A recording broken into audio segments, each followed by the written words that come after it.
Hey there, fans of the Survivor Super Fun Time Show. This is Kevin from the Super Fun Time Show, and this was episode 2 of Survivor 47, another brilliant episode of Survivor of the new era. It's the Survivor that we don't exactly want, but we're pretty happy with. There's a lot of really awesome things that happened. We'll talk about that in a hot second, but before we get into that, please hit the subscribe button to be a member of this channel.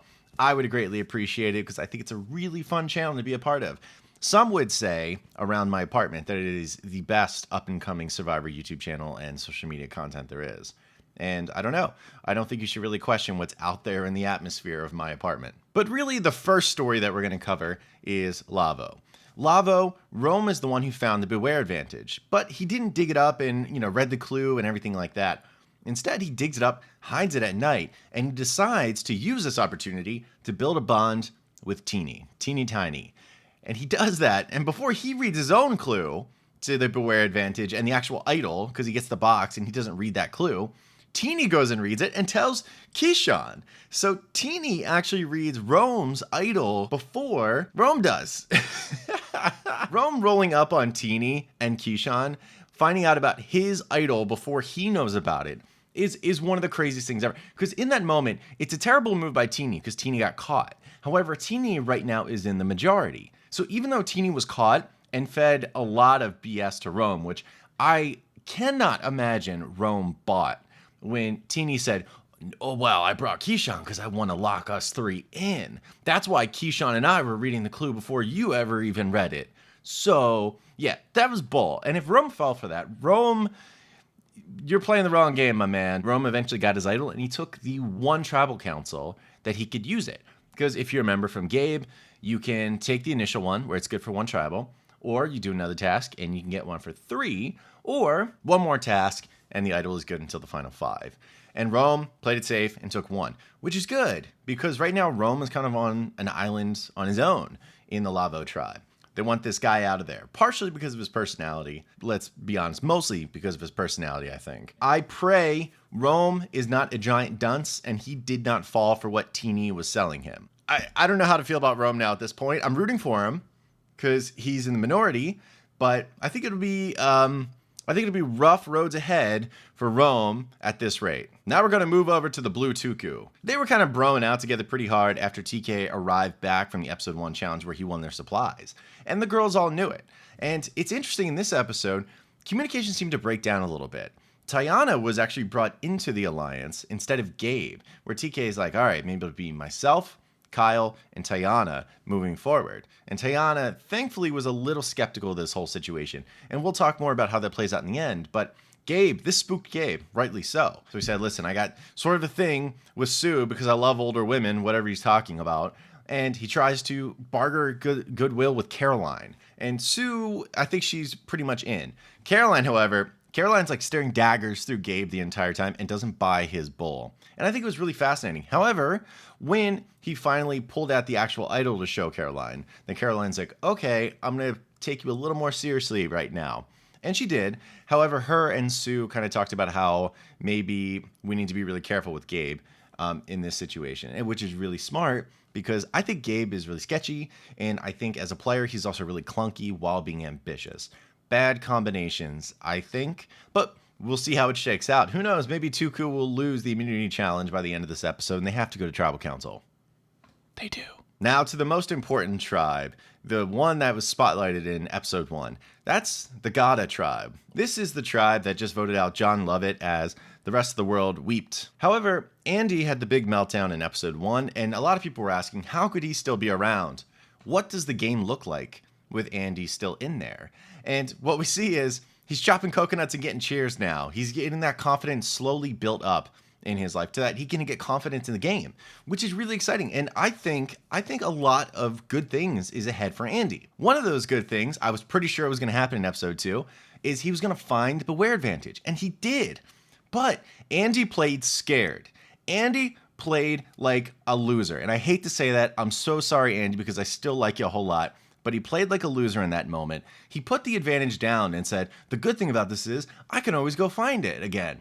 Yeah, that's not how it works in Survivor, buddy. Everyone realizes when they were babysitting Andy, he broke away for a hot second, and they said, oh God, he got away. Let's go look for him. So Sam's out there with like Annika looking around, and they find Beware Advantage. Sam gets it. So now it's in his hands and no longer able for Andy to go back and get, which is just so wild. That scene where Andy goes back and tries to pick it up, I just was like, well, what'd you think, you dodo head? It's ridiculous. Why would you think that was ever going to be back there? Remember, there are cameras following these players. Like, there's a decent chance they saw, like, cameramen with Andy, like, in the woods. And they're probably like, oh, why was he in the woods? You know, during this time when I just missed him to go to the bathroom. Yeah, he was probably looking for the advantage. So maybe we should look exactly in that spot where Andy was. It's his own fault he lost that Beware Advantage. However, I would make a pitch that Andy is going to be better off in the long run because he lost that Beware Advantage and because Sam is the one who found it. Because he got it. It's him and the three girls. They're in a good spot. And Andy's supposed to be the easy boot. At least that's what Annika says. Now that he's in this position, he wants to be the one to scoop up somebody from the bottom and bring to his side. Sam is being incredibly smart for that. But why would the three girls keep Sam around once Andy's gone? I think that it would be incredibly wise at this point if Sam were instead to scoop up Andy and turn around and utilize his close relationship with Sierra and instead vote out Annika. I think it's absolutely foolproof. Sam is the straw that stirs the drink at Gata. Whatever goes on at Gata, it's probably going to be largely because of him at this point. And it looks like he wants to gather Andy with him. He wants to keep Sierra close by as well. And he let it out that he wants to target Annika. So I would make the argument that the best thing moving forward for Andy was actually losing that Beware Advantage. I believe this idol in Sam's pocket has given him the courage and the ammo to make the decision where he's going to turn against the girls and instead keep Andy by his side. Andy, his big danger zone is honestly probably the first two tribals. And if he gets past that and he's an alliance member of Sam, I think Andy is going to go very far. And everyone who doubted Andy, I think we're going to all have to eat some crow. And speaking of Sam, I have to mention really quickly, I have to hype him up. In preseason, I mocked Sam pretty heavily based on his Entertainment Weekly article. Based on his job, his age, and his answers. I said this guy is all about himself. He's some kind of, pardon me, douchey alpha male who is probably not going to live up to the hype. However, even episode 1, I learned there's a difference. I learned that I was wrong. Episode 2, I learned that I was dead wrong. When he mentioned in episode 1 about being the glue guy that wants to hold the tribe together. What I know of glue guys is they don't say, I want to be the glue guy. But Sam, in episode 2, in the immunity challenge, where they had to coordinate with clear, proper communication and be under control and not panic, he was the one amongst all the players that really kept it together.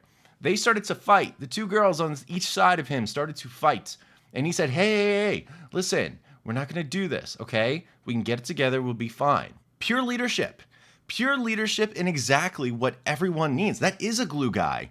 Honestly, that is a glue guy down to the core. He's got to be pretty pumped about that and his time working through that challenge, because I watched it and I said, this is exactly what he was talking about. And he's proving it. And I'm more than happy to say I am wrong about someone. Mind you, it's just preseason. It's based on almost nothing in those articles.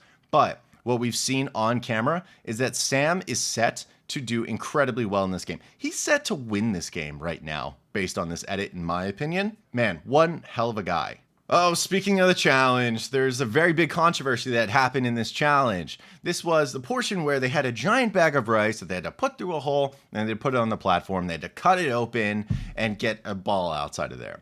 Now, the thing is, during the challenge, for Gata, while the actual challenge was going on, Rachel, the ever snively whiplash lady she is, was looking at the rice and said, oh, I just want to eat it, you know? And she didn't do that. However, there was a portion where the camera zoomed in and saw her putting rice in her ass pocket, her back pocket. And we were like, oh, as fans, I was like, wow, is Probst going to let this happen? Or is Probst going to embarrass her? At the end of the challenge, Gata was a winner and also Lavvo was a winner. So Jeff, before they can walk away, Jeff says, Rachel, did you happen to have any rice in your back pocket? She's like, no, ha ha ha. Then he said, yeah, empty out your pockets. And she did. She had a bunch of rice in her pockets that she was going to steal, take back to camp. A lot of people, I'll tell you this online, former castaways, They applauded this move. They said, this is innovation. She should be able to keep that rice. I don't see any reason why she can't keep the rice. I'm thinking I'm living in a different dimension than other people. Like, you think she should be able to keep the rice from the challenge? Like, is it innovation for a starving person to steal food? Is that where we're at now in Survivor? Is that where we're at now in our reality games? A giant ass bag of rice is there, which is for the challenge, obviously not for eating. And a hungry person steals it, and people go like, boom, strategy. Come on, y'all. Come on. Whether or not Jeff Probst explicitly said before it started, you can't take the rice, that's not legitimate. Let's be real about that. You know, there's nothing in the rules that says that you can't leave the challenge with Jeff's shoes either. But that's not allowed. Jeff will say no to that. All of you castaways, you know this very well. There is a point where Jeff is going to call it. He's going to say what works and what doesn't, what is allowed to happen and what is not. So all the former castaways saying, she should be able to take it. Get out of here. No, you don't. Now, the question is, was she baited by using giant bags of rice? But I digress. But come on, we all know she was never going to get that rice. Let's get out of here. Let's be real. But anyway, they're not the ones who lost the challenge. Tuku is the one that lost the challenge. And with the alliances breaking down, TK was really vocal at the challenge, saying that we need to be more competitive. We need to get rid of people. I think it's fine to smile about losing. And it was all a matter at that point of being strong. What I thought of TK going into the season was he wants strong people around. And that's more or less what he's been doing. And that's what he wanted in this one. He said, let's get rid of Sue, because we need to keep this tribe as strong as we can, and Sue is old as dirt. At least that's what he said. However, that created a bit of a problem because not everyone necessarily is on board with that. And when the vote finally came around, it was actually TK who was the one who was voted out. Now, not before Gabe burned his idol and it didn't matter. I will argue for Gabe on this one, despite me calling him clunky. He did waste an idol, which, I mean, give him props for actually playing one, because in Survivor 46, they were allergic to playing immunity idols. But he did play it, and I think it's fair, because a lot of the conversation at the Tuku pre-Tribal Council was, we may have to go to a tie vote. And if we go to a tie vote, people like Sue and Caroline are ready to go to rocks, which is pretty wild, because most players are not ready to go to rocks.